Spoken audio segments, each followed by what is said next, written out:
Bonjour, bonjour et bienvenue dans le podcast Wake Up, Rise Up and Shine, le podcast qui accompagne les femmes à vivre une vie radicalement libre et choisie. Je suis Christine Levicki, coach, entrepreneur, maman et femme qui ose briller sans retenue ni délai. Je suis l'auteur de plusieurs best-sellers dont J'arrête de râler et Wake Up. Je crois profondément que nous pouvons, nous les femmes, nous construire une vie radicalement libre et choisie, bien loin des diktats, des idées reçues et des conditionnements.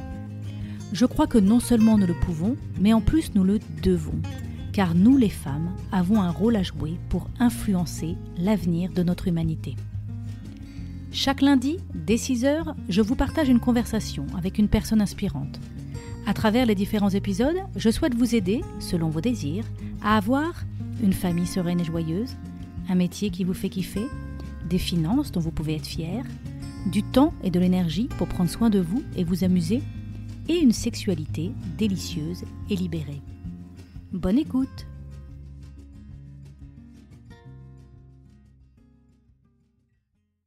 Aujourd'hui, je reçois Frédéric Sintra pour parler de l'ambition des filles, des femmes et tout particulièrement des quinquas. Frédéric est l'auteur de 2 livres, Comment l'ambition vient aux filles et Comment vient l'ambition, publié aux éditions Erol. Entrepreneuse et créatrice de Axiel, une plateforme de networking pour les femmes, Frédéric est aussi conférencière sur les thématiques du réseau et de l'ambition. En 2020, elle est identifiée par Forbes parmi les 40 femmes françaises inspirantes. Âgée de 55 ans, mère de 2 fils de 28 et 26 ans, plus Zumba que yoga, elle incarne les femmes de sa génération, bien dans leur époque, avec parfois plusieurs vies. Frédéric est déterminée à nous montrer que quinquas ne veut pas dire triste, désillusionné et sans projet. Alors dans cet épisode, nous aborderons les questions suivantes. Qu'est-ce que l'ambition ? Qu'est-ce qui nourrit l'ambition des femmes tout particulièrement ? Pourquoi les femmes ont souvent des résistances à se rendre visibles ? Et comment l'ambition des femmes évolue à partir de 50 ans ? Alors bonjour Frédéric et bienvenue dans cet épisode. Bonjour Christine et merci de m'y accueillir. C'est un plaisir. Alors écoute, tu as écrit 2 livres qui parlent de l'ambition. Et je crois que pour commencer, ça serait bien si tu pouvais nous donner ta définition de l'ambition. Alors quand on parle d'ambition, effectivement, on a 2 définitions qui viennent à l'esprit.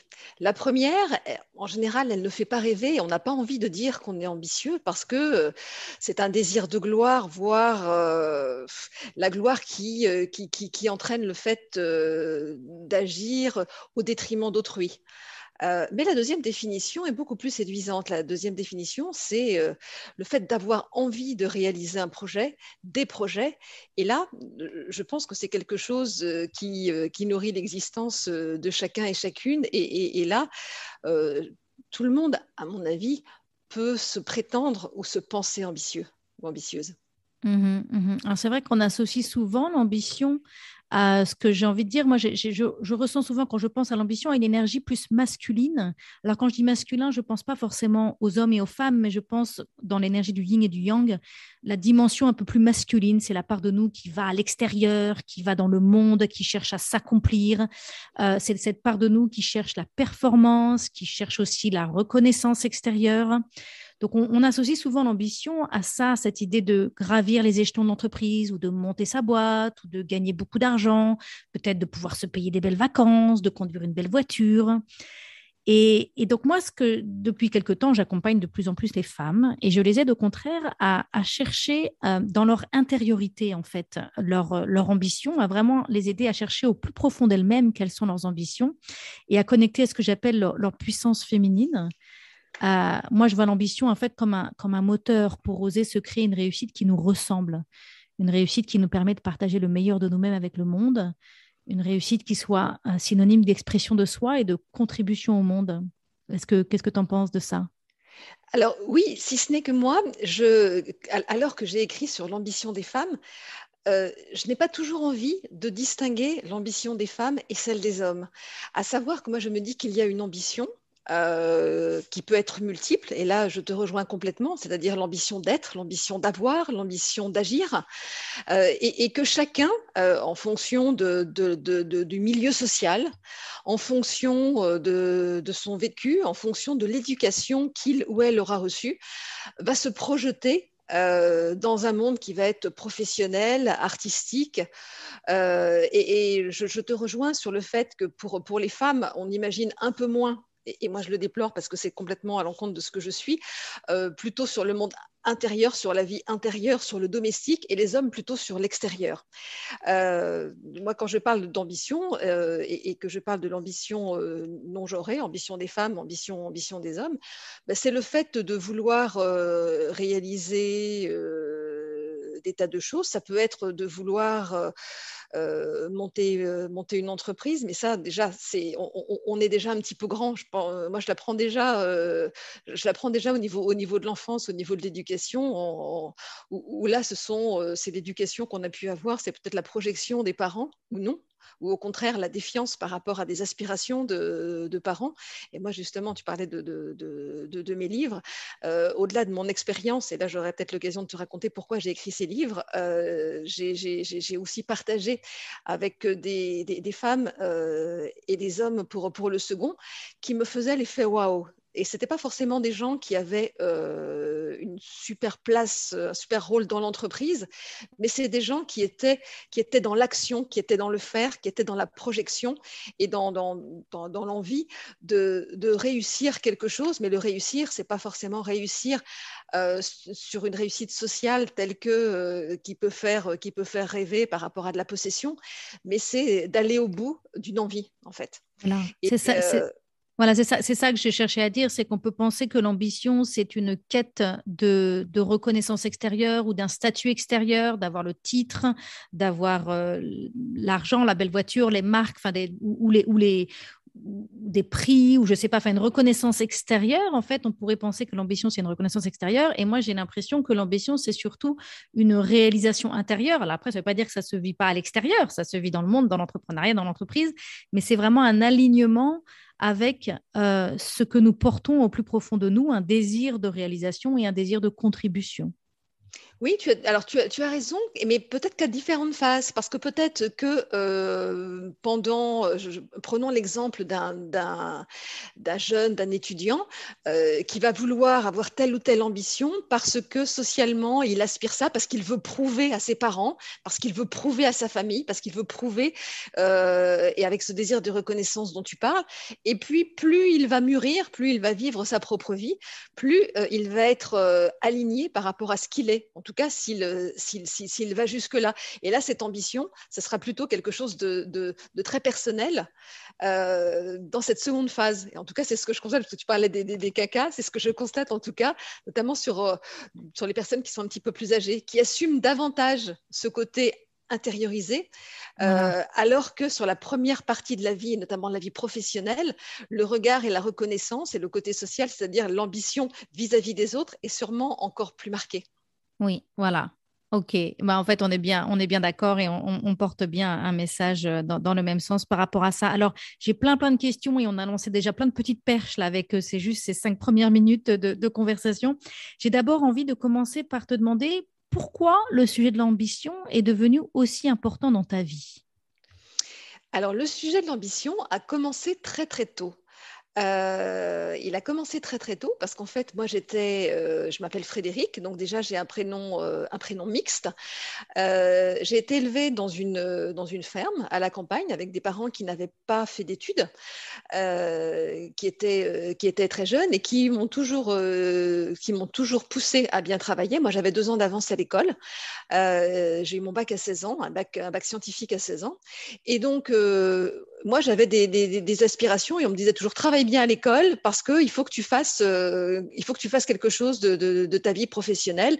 Et ma mère, qui était très jeune, n'avait pas fait d'études et regrettait de rester à la maison ou d'être nounou, voilà. Et donc, en fait, elle voulait me donner toutes les chances de pouvoir choisir. Et donc, à partir de là, ça commençait par la scolarité, ça commençait par les maths, parce que quand on n'est pas issu d'une famille où on va voir les expos, où on est très plongé dans le domaine culturel, même si ma mère lisait beaucoup, les maths, c'est quand même assez facile, justement, de progresser et d'être très, très bon, et puis d'avoir une ascension sociale par rapport à ça. Donc, en fait, moi, j'ai fait un bac scientifique, comme je disais, et puis j'étais en prépa HEC parce que moi, je me disais, qu'est-ce que je vais faire? Je me voyais bien, femme d'affaires, parcourant le monde avec une valise à la main. Donc, je connaissais personne comme ça, mais ça me faisait rêver de voir ces femmes qui faisaient ça, soit dans les films, soit dans les reportages, même si elles étaient un petit peu rares. Et je me projetais bien comme ça.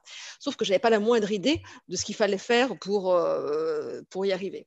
Et donc, je suivais des amis qui se renseignaient sur les études et l'une d'elles me dit, bah voilà, moi, je vais peut-être faire des études de commerce, faire du marketing, du commerce international. Je trouvais ça plutôt pas mal. Donc, voilà, j'ai décidé de faire une prépa HEC. Et à l'issue de la première année d'école, alors qu'il fallait passer des concours, il y a un garçon de ma classe qui me dit, oh, les filles, vous nous prenez les places au concours, qu'est-ce que c'est que ça? Et là, moi, c'est la première fois qu'on me renvoyait le fait que parce que j'étais une fille, donc j'avais 17 ans à l'époque, je ne pouvais pas prétendre aux mêmes orientations professionnelles qu'un garçon. Donc là, on était plutôt sur le fait de dire, mais il n'y a pas de raison. Pourquoi? C'est pas parce que je suis une fille. Moi, j'avais une éducation où je jouais un peu à la poupée, mais je faisais des cabanes dans les bois, j'avais mon petit tracteur à pédales, etc. Il n'y avait pas de sujet typiquement féminin et je ne voyais pas pourquoi on m'opposait quelque chose par rapport à mon genre. Et puis, se trouve que la veille de passer mon concours d'HEC, que j'ai raté. J'ai fait une école de commerce, c'est très bien, mais voilà. Donc, en tout cas, la veille de passer ce concours, il y avait un appel à témoins à la télévision et on disait, voilà, cherche jeune femme pour représenter la jeune génération aux côtés d'Elisabeth Badinter et François Giroud dans un programme qui avait pour titre Comment l'ambition vient aux filles. Oh, alors là, j'ai pris ma plume, j'ai écrit, j'ai envoyé une lettre. Alors évidemment, j'en ai pas parlé à mes parents qui, eux, sont très, très discrets. Hein, j'allais surtout pas leur dire que, alors que j'étais déjà passée dans le journal pour mon bac, que j'allais de nouveau faire quelque chose un petit peu en vue. J'ai écrit. Et là, à ma grande surprise, j'ai reçu un télégramme téléphoné. Et on m'a dit, mademoiselle, vous avez été sélectionnée pour représenter la jeune génération dans ce programme télévisuel. Et c'est comme ça que je me suis retrouvée en débat à 17 ans, à côté d'Elisabeth Badinter, qui présentait un livre sur Émilie, et François Giroud, qui, genre, je ne sais plus si elle était encore ou non ministre de la Condition féminine en France. Voilà, donc c'était une superbe expérience. J'avais pu témoigner que pour moi, l'ambition n'avait pas de sexe. J'avais envie de faire un tas de choses. Et puis, là, j'ai fait après mon cycle de vie professionnelle. Et dans les années 2000, alors que j'étais devenue directrice commerciale et marketing dans une société d'assurance, je me rendais compte que plus je montais dans la hiérarchie, moins on était nombreuses. Moins on était nombreuses à aller dans les événements professionnels, là où il se passait des choses. Et c'était aussi l'année où émergeaient les réseaux dits féminins. Et notamment, moi, j'étais dans une filiale de la Caisse des dépôts et j'avais vu qu'un grand réseau de finances, une fédération se lançait, Financielle, et avec un réseau à la Caisse des dépôts qui s'appelait Alter Egal. Alors là, c'est la même chose. J'ai contacté la personne qui s'occupait de ce réseau en me disant, ben voilà, moi, je suis motivée par l'ambition des femmes en particulier. Quand j'étais très jeune, j'ai fait quelque chose par rapport à l'ambition. J'ai participé à un programme télé et je suis convaincue qu'il ne doit pas y avoir de raison et que si je peux mettre ma pierre à l'édifice pour que les choses s'améliorent pour les femmes, que le plafond de verre n'existe plus, ou en tout cas moins, que les femmes aient plus de motivation, je suis partante. Et c'est comme ça que je suis rentrée dans les réseaux féminins et je me suis rendu compte qu'en fait, qu'on parlait beaucoup du plafond de verre, justement, et un peu moins de la niaque, de l'envie.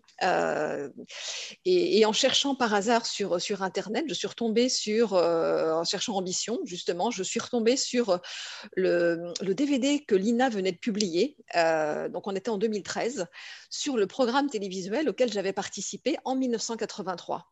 Et là, moi qui n'avais écrit que des réponses à appel d'offres, des plaquettes, bref, des notes professionnelles, et qui étaient plutôt scientifiques que littéraires, je me suis dit, j'écris un livre. Et c'est comme ça qu'est né le premier livre, Comment l'ambition vient aux filles, puisque c'était cette histoire et c'était le titre de l'émission.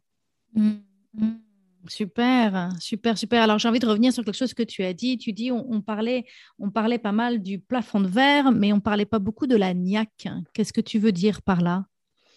Eh bien, parce qu'en fait, quand je disais on parlait du plafond de verre, c'est que dans les réseaux, on abordait le fait que c'était compliqué pour des femmes de progresser dans l'entreprise parce qu'à un moment donné, elles se trouvaient confrontées au fait qu'elles ne pouvaient plus progresser parce que les personnes qui étaient en poste, souvent des hommes d'une génération un peu avancée qui n'avaient pas nécessairement rencontré peut-être des femmes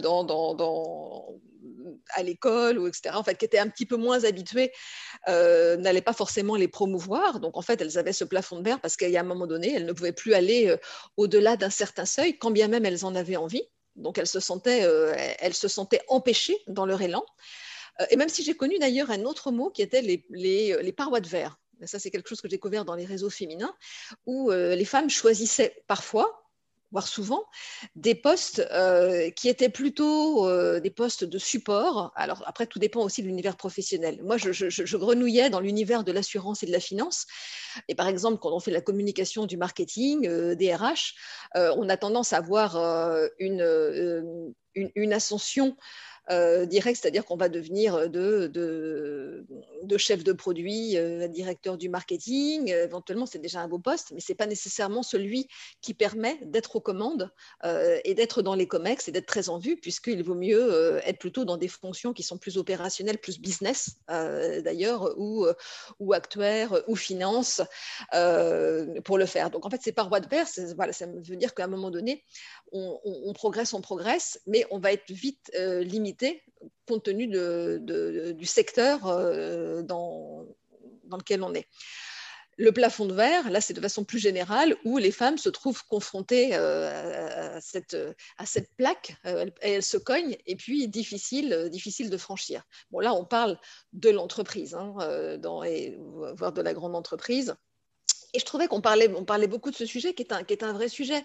Mais quand on a dit ça, bon, voilà, on essaie de faire en sorte qu'il y ait plus de mixité, que le vivier soit plus important, parce qu'à ce moment-là, au moment où il y a les promotions, les nominations, il y aura davantage de femmes en mesure de prendre ces postes.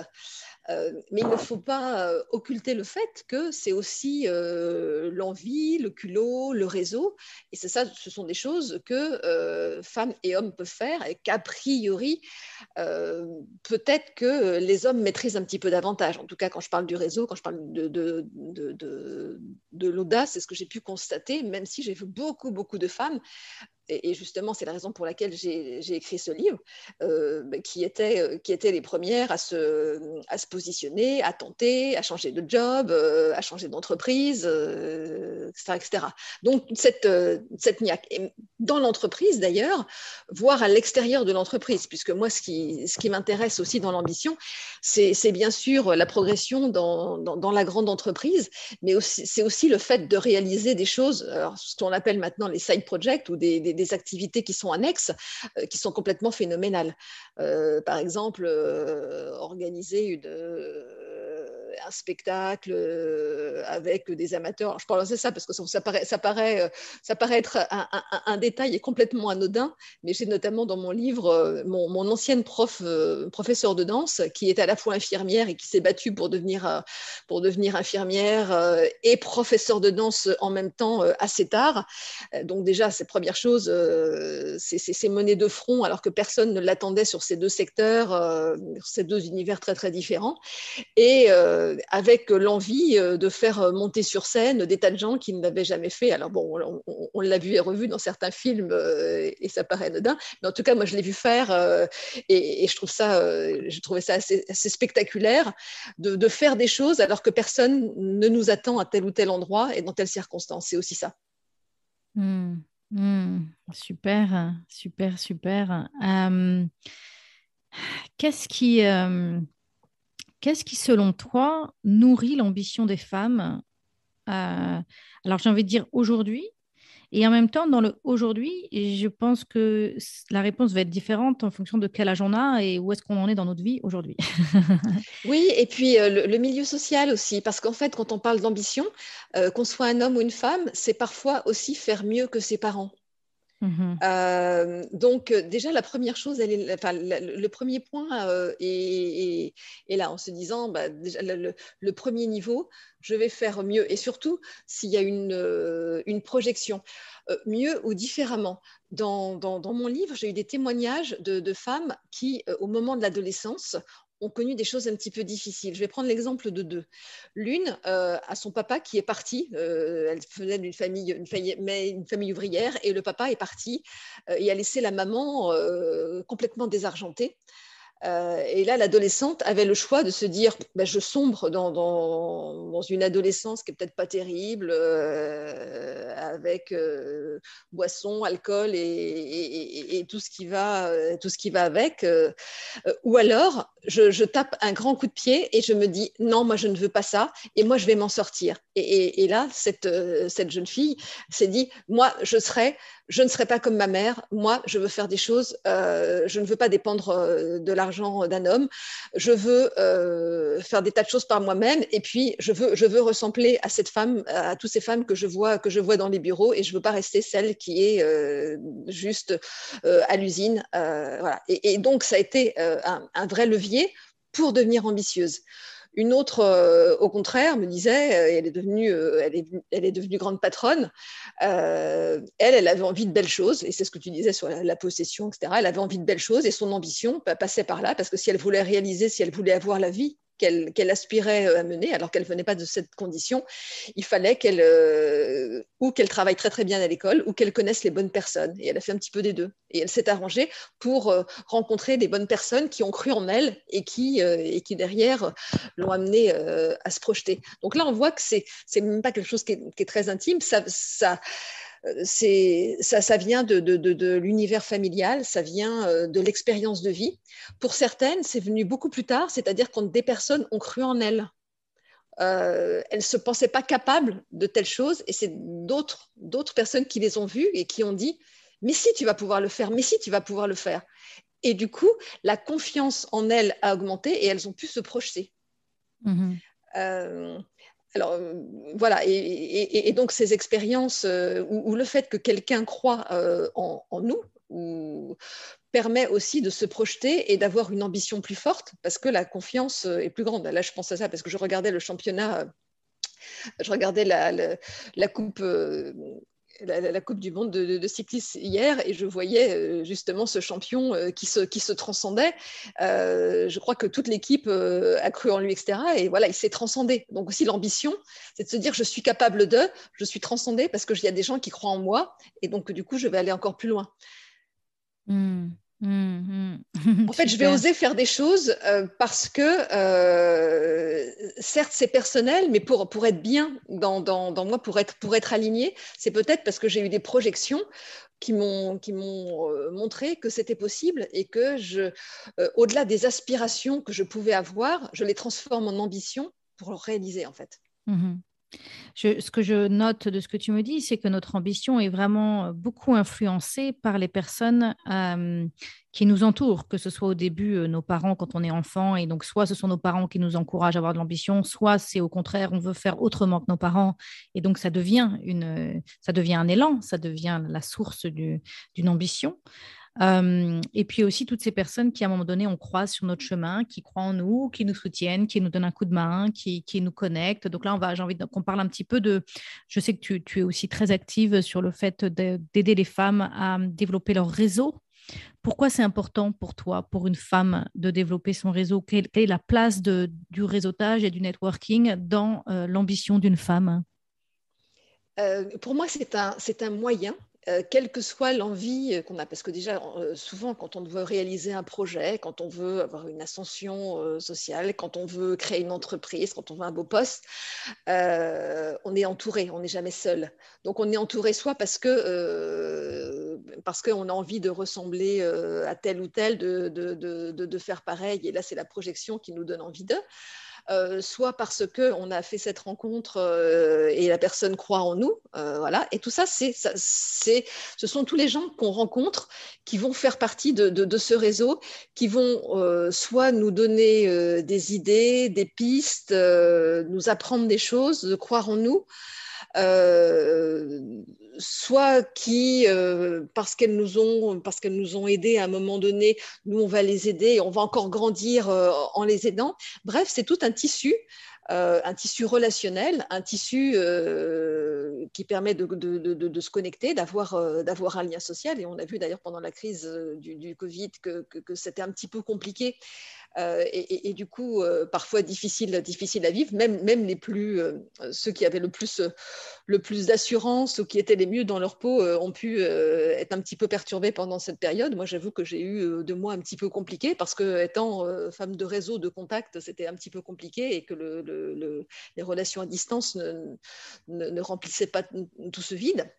Mais en tout cas, le réseau, c'est plein de choses. C'est le réseau amical, c'est le réseau professionnel, ce sont les ex-collègues, ce sont les fournisseurs, ce sont les gens qu'on a pu rencontrer dans une activité. Bref, tous les gens qui nous permettent de nous dire, tiens, est-ce que tu connais pas quelqu'un qui ? Est-ce que tu connais pas quelqu'un qui ? Et qu'est-ce que je peux faire pour toi pour t'aider à progresser ? Et on sait bien qu'en fait, dans les activités professionnelles, dans la vie professionnelle, on va travailler davantage, ou on va plutôt faire recommander quelqu'un en qui on a confiance. Et souvent, ce sont des gens de notre réseau, parce que soit on les a pratiqués, soit on les a vus travailler. Et donc, quand on cultive son réseau, quand on reste en contact avec toutes ces personnes qu'on a pu côtoyer à un moment donné de sa vie professionnelle, on pense toujours à cette personne pour un oui et pour un non. Alors, il ne faut pas qu'on revienne et qu'on recontacte les personnes de notre réseau uniquement quand on en a besoin, mais quand on cultive notre réseau au fil de l'eau, c'est beaucoup plus facile et du coup, c'est un filet de sécurité quand on veut prendre des risques professionnels. C'est d'une part le filet dont je viens de parler et puis d'autre part, c'est peut-être ce réseau qui va nous faire des propositions pour tel ou tel poste. On nous dit, tiens, au fait, j'ai entendu parler d'eux, ça pourrait t'intéresser, ou tiens, je pense que tu devrais rencontrer un tel parce que, compte tenu du projet dont tu me parles, tu devrais aller le voir. Et pour en revenir à ta question qui était sur les particularités de femmes, le réseau, c'est aussi des gens qu'on rencontre à des moments qui vont être les déjeuners, qui vont être parfois le soir, qui vont être à la pause café, et pas forcément à des moments où on est toujours besogneux ou besogneuse dans nos dossiers. Et s'il y a une différence genrée, et notamment, alors ça va différer justement en fonction des moments de la vie, eh bien moi, j'ai eu l'occasion de voir probablement beaucoup plus d'hommes dans les événements, dans les manifestations où on pouvait réseauter et faire du réseau un peu plus formel. Je ne dis pas s'inscrire dans un réseau, mais je vais dire rencontrer les gens de façon informelle, rester en lien, déjeuner avec tel ou tel. Et j'avais eu l'occasion d'intervenir, de faire une conférence sur l'ambition auprès de femmes dans un réseau. Et certaines me disaient, oui, mais moi, le midi, j'en profite pour faire mes courses. Et alors que c'est aussi un moment qui peut permettre de revoir l'ancien collègue l'ancienne collègue qui va nous tenir au courant de un certain nombre de choses. Enfin bref, de cultiver ce réseau et de ne pas attendre le moment un peu critique dans sa carrière, et ça je vois aussi un certain nombre de femmes que j'accompagne qui me disent bah oui mais moi j'ai pas de réseau, et qui vont être ce que j'appelle les boulets réseau, c'est-à-dire qui vont commencer à faire du réseau juste quand elles en ont besoin. Et du coup, on arrive comme avec ses gros sabots en appelant des gens alors qu'on n'a pas pris de nouvelles pendant un certain temps, en arrivant, bon, bah voilà, moi je cherche un boulot, ou même en le disant d'une façon un petit peu plus élégante, on voit que ce sont des personnes qui viennent retirer quelque chose et pas apporter. Alors que si régulièrement on a rendu service, on a vu les gens avec plaisir, etc., eh bien le réseau, il est encore plus solide et les liens sont plus serrés. Et on a envie d'aider quelqu'un quand les liens sont serrés. Et c'est pour ça qu'en fait, il faut le cultiver très régulièrement et pas uniquement quand on a le temps, parce que d'une part, on prend beaucoup de plaisir à faire du réseau et ça devient vraiment une vraie compétence. Et surtout, par rapport au sujet que tu évoquais au début de cet entretien, quand on a 50 ans et plus. parce que là, on a probablement encore plus besoin de réseau. Et c'est là qu'on se rend compte que si on l'a cultivé pendant toute notre vie professionnelle, qu'on l'a cultivé depuis nos études, depuis le début de la vie professionnelle, c'est beaucoup plus simple, beaucoup plus facile et beaucoup plus agréable quand il y a éventuellement une petite difficulté. Alors, j'ai envie que j'ai plusieurs questions là qui émergent de tout ce que tu viens de dire. Euh, Moi, j'accompagne souvent des femmes dans le développement de leur carrière professionnelle et le développement de leur activité si elles se mettent à leur compte. Et je remarque que les femmes, en général, et ça ne s'arrange pas quand on a 50 ans, les femmes, en général, ont du mal, ont beaucoup de résistance à se rendre visibles. Il y a beaucoup de blocages intérieures, en fait, qui font qu'elles ont très peur de se rendre visibles, de se mettre en avant, d'être vues. Est-ce que c'est quelque chose que tu remarques toi aussi? Alors, la visibilité, justement, moi, je fais partie également de l'association que c'est Vox Femina qui a pour ambition de mettre en avant les femmes, notamment les femmes expertes, et de les rendre visibles. Je vais d'ailleurs animer un atelier prochainement sur le sujet. Donc, on est complètement dans cette thématique. Alors après, tout dépend effectivement de l'objectif qu'elles ont. Mais je rencontre aussi beaucoup d'hommes qui ne veulent pas le faire. Il ne faut pas croire non plus que tous les hommes le font. Mais c'est vrai que dans la majorité, on retrouve plus de femmes qui n'ont pas très, très envie de se mettre en avant. Et ça commence par la prise de parole et la prise de parole en public, notamment. Donc ça, c'est déjà un des premiers axes. Et on sait que celui qui a la parole, celui qui a le sens du verbe, celui ou celle, va probablement générer une attention un petit peu plus forte, où que ce soit, quels que soient les éléments qu'il a à partager. Voilà. Et d'ailleurs, je pense à une autre femme que j'ai interviewée dans mon livre qui me disait que ses parents lui avaient appris très très vite à s'exprimer, à prendre la parole, et ça avait été un outil extraordinaire justement dans toute sa vie professionnelle parce que elle n'avait pas peur de prendre sa place dans les réunions, de les animer, de prendre la place sur scène, et ça a été un véritable outil de progression. Et effectivement, moi, je ne voudrais qu'encourager les jeunes femmes et les femmes à se rendre visibles. Et cette visibilité, elle passe par une prise de parole dans un tout petit groupe. On peut commencer par là. C'est pas la peine de se dire tout de suite visible. Je veux être visible sur les réseaux sociaux. Je veux devenir une influenceuse, etc.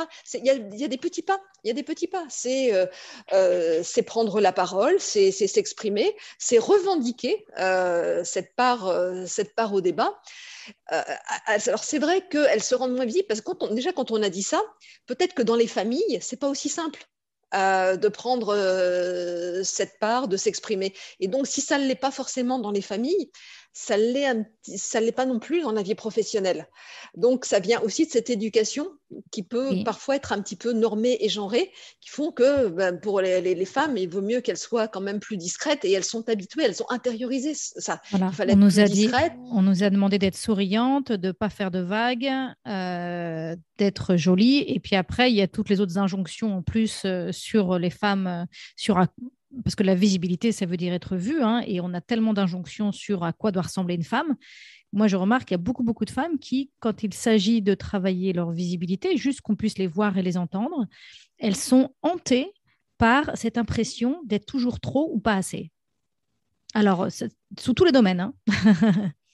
Oui, alors effectivement, alors c'est vrai que sur la visibilité, il y a l'apparence, l'apparence, et que pour une femme, c'est vrai que l'apparence joue, mais à vouloir trop en jouer. Alors je parle dans l'univers professionnel, il faut faire attention. Alors moi, quand je faisais les premières interventions, je disais attention parce que même dans votre look, vous communiquez. Attention à ne pas, parce que vous avez la liberté en tant que femme d'avoir toutes sortes d'habits, notamment d'une sorte de vêtements, de ne pas être sur des tenues qui vont être trop glamour au niveau du travail, parce qu'est-ce que vous voulez qu'on retienne? Est-ce que vous êtes compétente ou autre chose? Et c'est le travers. On peut dire oui, mais je me mets comme je veux, etc., etc. Il faut quand même faire attention par rapport à l'image qu'on veut donner, et est-ce qu'on veut d'abord être entendu ou d'abord être vu? Donc, en fait, quand on veut bien, c'est bien d'être visible, mais soyons aussi entendus et pas uniquement regardés. Mm, mm. Super. Euh, Alors, j'ai envie qu'on développe un petit peu là, parce qu'on n'a pas encore abordé, et j'ai envie qu'on l'aborde un peu plus en profondeur, cette histoire des quinquas, et notamment cette idée qu'on a souvent, cette impression qu'à partir de 50 ans, une femme devient invisible. Quel est ton avis? Qu'est-ce que tu as envie de dire aux femmes, aux quinquas, par rapport à leur désir leurs ambitions et leur désir de rester visibles? Quel est ton message pour les quinquas aujourd'hui? mais pour les quinquas, moi j'ai envie de leur dire, quel que soit votre âge, faites ce que vous avez envie de faire. Et ne vous dites pas, ça y est, je suis quinquas, donc maintenant je dois penser à autre chose. Si vous avez envie de faire un tour en moto, faites-le. Si vous avez envie enfin je dis n'importe quoi, c'est des choses qui me passent par la tête, mais si vous avez des envies, ne vous dites pas, oh là là, mais parce que j'étais là, je ne pourrais pas le faire. Si vous avez envie de créer votre entreprise, créer votre start-up, faites-le. Il n'y a pas d'âge de péremption, en fait. Et au contraire, parce que quand vous êtes quinquas, eh bien souvent, en fait, vous avez des tas alors on va dire des petites contraintes que vous pouvez avoir quand vous êtes un peu plus jeune, dont vous êtes libéré. A priori, vous avez plus de temps parce que si vous avez eu des enfants, ils sont un peu plus grands, ils ont un peu moins besoin de soins, donc un peu moins besoin de votre présence. Vous pouvez d'ailleurs faire beaucoup plus de réseaux, les soirées, là, soirées réseaux professionnelles, eh bien, allez-y, ne vous privez pas. Et vous êtes encore plus investi dans toutes les activités qui vous font plaisir et qui vous font progresser. Vous pouvez faire des activités sportives, culturelles, etc. Et tout ça, ça va nourrir également votre ambition, vos projets. Et même si vous n'avez jamais renoncé, là, vous allez pouvoir mettre le pied sur l'accélérateur pour vivre des tas de choses. Vous avez la santé, vous avez en général encore, Dieu merci, et encore pour longtemps. Et donc, c'est le moment de réinvestir des tas de projets, voire de changer de vie, voire, et c'est ce que je rencontre souvent, de vous réinventer, même si c'est pas la date fatidique en disant ça y est, j'ai 50 ans, je fais autre chose. C'est toute une évolution. Il n'y a pas cet âge qui marque. Même si la biologie et le corps subit quelques modifications qu'on ne peut nier. Voilà, il y a tout un élan positif de création qui va se passer, oui, par l'art, par le désir souvent de faire autre chose. Moi, c'est ce que je vois en disant maintenant, je peux me permettre de penser plus à moi et de faire autre chose. Et quand tu parlais vraiment d'ambition qui était plus intérieure, je le vois particulièrement sur cette génération de quinquas qui se disent maintenant, c'est le temps de penser à moi. Parce que peut-être que l'ambition, je l'ai eue pour mes enfants, peut-être que pour certaines, c'est dans l'univers plus familial. Et là, c'est le temps de penser à moi, sachant que, et moi je le vois aussi par rapport à mes amis, aux gens que je côtoie, il y a beaucoup de couples qui se sont défaits ou qui se défont à ce moment-là, parce que justement, il y a un point qui se fait. Donc, on a des familles monoparentales un petit peu plus importantes à cet âge-là, soit des femmes qui vivent seules et qui se disent voilà, moi je veux faire des tas de choses très différentes, très nouvelles, soit dans le milieu professionnel, l'univers familial, sentimental, sexuel, etc., avec une réinvention complète. Et là, c'est presque une nouvelle jeunesse. Voilà. Alors, moi, j'ai développé tout un programme qui s'appelle La Voix d'Athéna, qui aide les femmes à reconnecter avec leur super pouvoir féminin. Et je vois pas mal de femmes qui viennent dans ce programme et qui ont entre 45 et 55 ans. Et en fait, elles réalisent qu'elles ont passé tellement de temps et d'énergie à s'occuper des autres, de leurs enfants, de leurs patrons, de leurs collègues, de leurs clients, que quand elles arrivent à cet âge-là et quand elles prennent le temps de se poser la question, elles réalisent qu'elles ne savent même pas ce qu'elles veulent. En fait, elles ont perdu la connexion avec leurs envies, avec leurs désirs, elles se sont tellement préoccupées de ce que les autres avaient besoin qu'elles se sont oubliées, en fait. Est-ce que tu remarques ça, toi aussi, parfois? Alors, je ne remarque pas trop par rapport aux femmes que je côtoie, qui auraient voulu faire des choses et qui n'avaient pas le temps de tout faire et qui se disent maintenant je peux.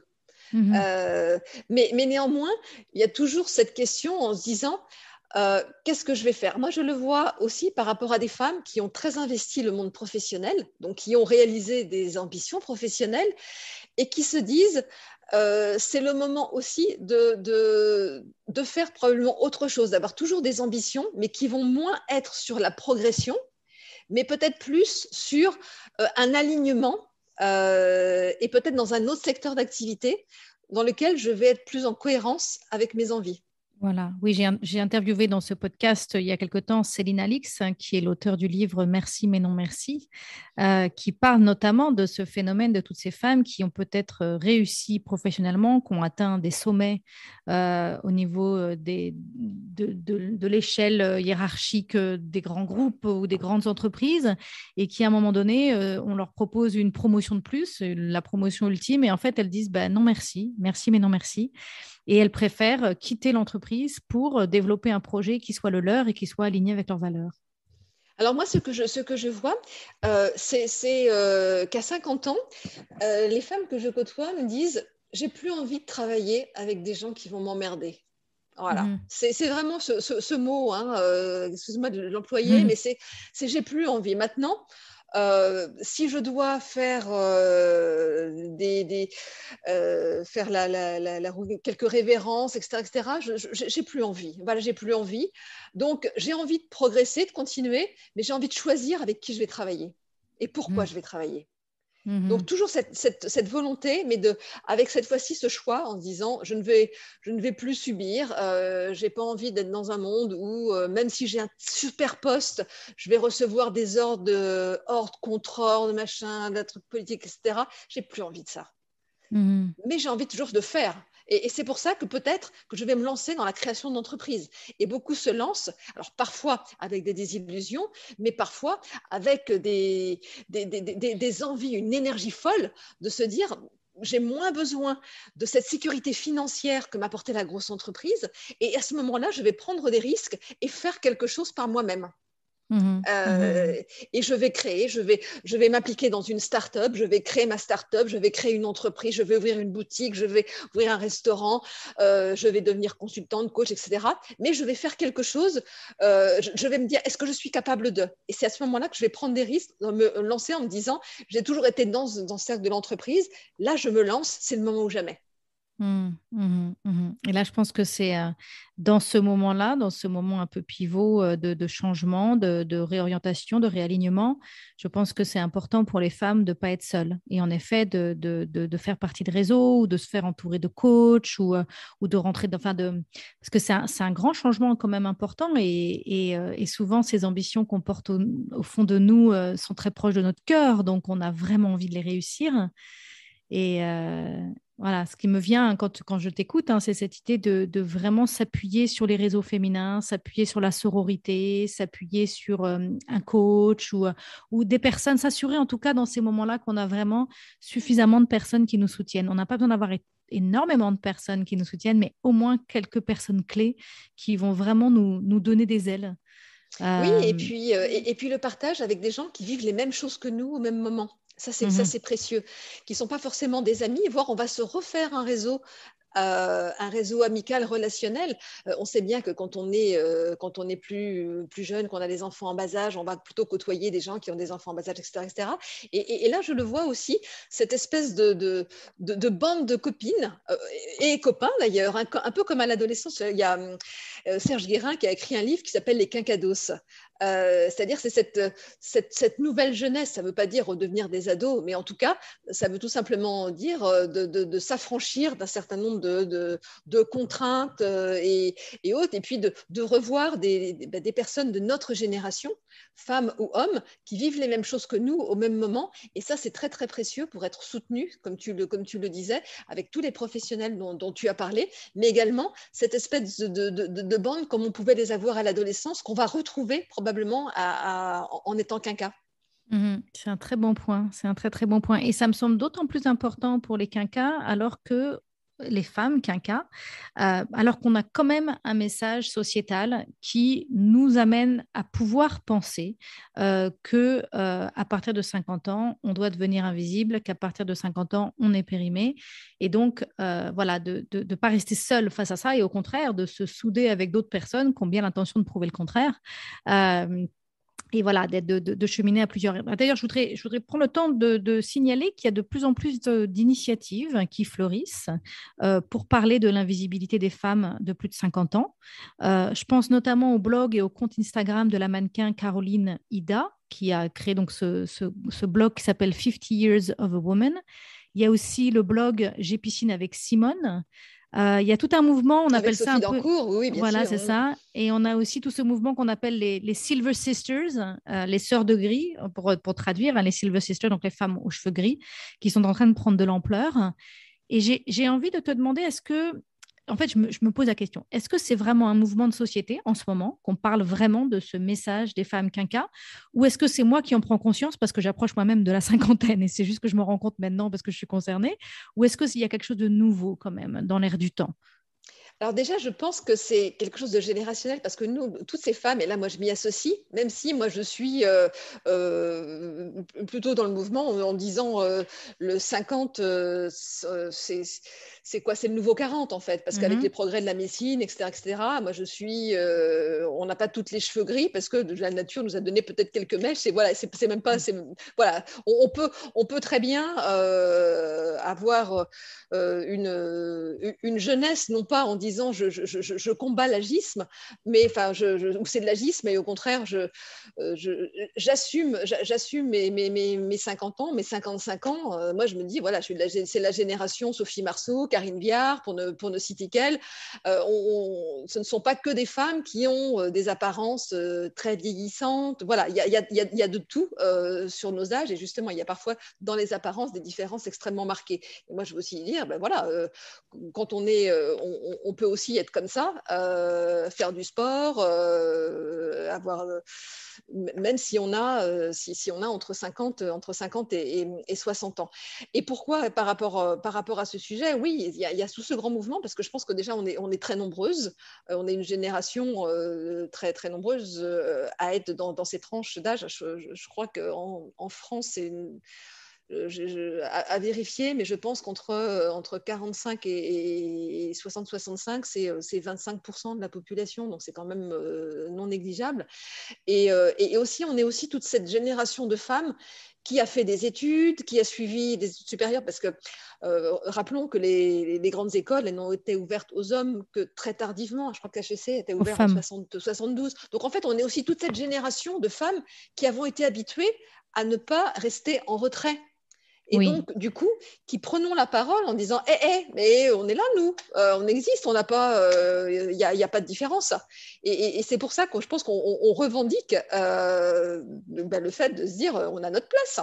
Voilà. On a eu notre place quand on était petite, on a sur les bancs d'école, etc. Il n'y a pas de raison que maintenant on ne l'ait plus. Et en s'assumant, en ayant pris conscience qu'on n'avait pas été façonné uniquement sur l'apparence, sur le fait d'être des petites filles sages, jolies, qui étaient programmées pour faire des enfants et pour s'occuper de la maison. Donc, du coup, on assume et on revendique notre place.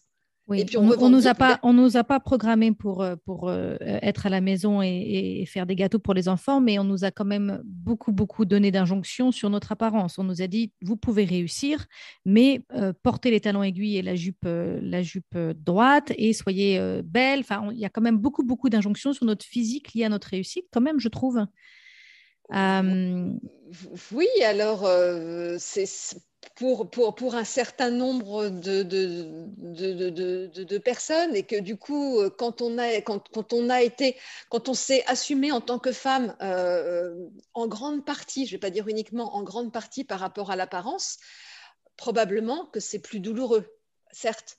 Quand on ne sait pas, quand on n'a pas grandi en disant qu'on était une jolie petite fille, voilà, c'est sûrement plus facile, même si, quelle que soit l'éducation, qu'on soit homme ou femme, c'est jamais très agréable de voir dans le miroir une peau qui commence à ne plus avoir le bêta, etc. Surtout quand on est dans l'entreprise et que sur certains secteurs d'activité, on nous fait comprendre que c'est pas très très vendeur sur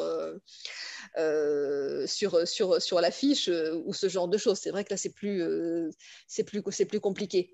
Mais ceci dit, moi, je le vois surtout quand on parle d'invisibilité, la projection, c'est aussi par rapport à ce que les médias représentent. C'est-à-dire qu'en fait, Oui. ça va être d'autant plus sensible à le vivre au quotidien et dans l'entreprise que cette invisibilité dans les médias, dans les films, elle est traduite. Et justement, quand tu parlais justement de tout ce mouvement, il y a aussi un tunnel, un mouvement avec le tunnel des actrices de plus de 50 ans qui se disent c'est gentil. Donc, quand on a entre 50 et 60 ans, on n'a pas vraiment de rôle parce qu'on attend qu'on soit carrément plus vieille. Et dans ces cas-là, on va avoir des rôles de grand-mère. Et les hommes de notre âge, voire un petit peu plus vieux, vont forcément avoir des compagnes qui ont 10, 20 ou 30 ans de moins qu'eux, et ça ne choque pas. Comme s'il ne pouvait pas y avoir cette séduction ou ce rapport très égalitaire sur des femmes de cette tranche d'âge-là. Et on ne les voit plus trop. Elles n'ont plus les rôles qui correspondent. Voilà. Et sauf quelques-unes. Donc, c'est sûr que quand on voit à la télé, quand on voit des films avec tout ça, on ne peut pas se projeter dans la vie réelle sur le fait de dire qu'il y a vraiment une existence de cette femme. Et c'est pour ça qu'on peut percevoir cette invisibilité par rapport à ce reflet, en fait. Voilà, tout à fait. Tout à fait, tout à fait. Ça nous influence quand même beaucoup. Ça impacte la vision qu'on a de nous-mêmes et ça impacte la vision des possibles. Donc, encore une fois, c'est pour ça que je pense que c'est important de s'entourer, d'être vigilant à quelle est la conversation qu'on cultive autour de nous, donc de s'entourer de personnes, des hommes et des femmes, qui ont des ambitions, qui ont des rêves, qui ont des envies, qui ont de l'audace, qui osent sortir de leur zone de confort pour se réaliser, pour s'accomplir, pour s'épanouir. Et puis aussi, être vigilant aux médias qu'on consomme et donc peut-être tout particulièrement aller suivre les fameux comptes Instagram et lire ces fameux blogs qui nous aident à nourrir vraiment cette vision de mais je ne vois pas pourquoi je serais invisible et en fait, il y a plein de choses encore à vivre et qui du coup nous permettent de vivre dans cette réalité-là et donc du coup de pouvoir la créer. Oui, tout à fait, tout à fait. Il y a pas on n'est pas périmé. Et puis on a encore, moi je me dis, voilà, on a encore tellement de belles années, de l'énergie, de l'envie. Et puis on peut rayonner. Et je voudrais juste compléter aussi, quand tu dis il faut s'entourer de gens positifs. C'est ça, c'est-à-dire voilà, de gens qui font confiance et pas des gens qui vont noircir le tableau, mais des gens qui donnent confiance, des gens qui nous permettent de rayonner parce qu'on peut continuer à rayonner, on peut commencer à rayonner.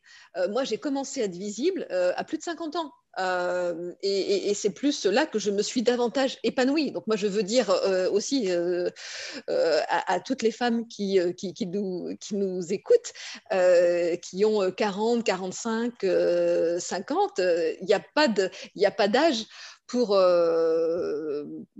commencer des choses différentes, pour commencer à être visible, pour commencer à prendre la parole, pour commencer à utiliser les réseaux sociaux, pour commencer des nouveaux projets, pour écrire, pour se mettre à découvrir d'autres choses, voire pour vivre des nouvelles vies amoureuses, etc. Voilà, tout est ouvert. Tout est ouvert. Super, super. Écoute, on arrive à la fin de cet épisode. Où est-ce que les auditeurs et les auditrices peuvent te retrouver s'ils ont envie de continuer? Donc, évidemment, on les invite à se procurer tes livres. Donc, Comment vient l'ambition et puis Comment vient l'ambition aux filles. Et sinon, où est-ce que les auditeurs peuvent te retrouver? Alors, moi, j'ai un site qui c'est www.frédéricsintra.com. Je suis présente sur LinkedIn. Et j'ai mon adresse mail frédéric.cintra@axiel.com. Voilà. Et j'ai mon application axiel.com où vous retrouvez les différents rendez-vous et les manifestations que j'anime ou dans lesquelles j'interviens. D'accord, super. Ben, écoute, Et une présence sur formidable. LinkedIn également, voilà, très forte. Ok, Formidable. Ben, écoute, merci beaucoup à toi, Frédéric. Merci d'avoir accepté mon invitation pour parler de l'ambition des femmes et tout particulièrement des quinquas. Et À ce très fut un vrai bientôt. plaisir. Merci Christine et au revoir à tous Au et à revoir. toutes. Alors voilà, ma conversation avec Frédéric Sintra est terminée. Mais si vous avez envie de continuer à explorer cette thématique de la réussite, de l'ambition au féminin, alors je vous invite à écouter l'épisode 40, intitulé Opting Out, comment les femmes redessinent la réussite sociale, ainsi que l'épisode 50, intitulé De la Wonder Woman à la Badass. Si vous avez aimé ce podcast, abonnez-vous pour que je puisse continuer à vous partager des ressources pour vous aider à vivre une vie radicalement libre et choisie. Je vous invite à mettre 5 étoiles sur Apple Podcast ou sur votre plateforme préférée. C'est vraiment le meilleur moyen de me soutenir. Vous pouvez aussi partager l'épisode que vous venez d'écouter avec votre entourage si vous pensez que cela pourrait les intéresser. Et si vous avez envie d'aller plus loin, j'ai créé un programme vidéo sur 5 jours gratuit pour vous aider à ne plus vivre votre vie à moitié endormie. Vous le trouverez sur mon site www.christinelevicky.com. À bientôt pour un nouvel épisode.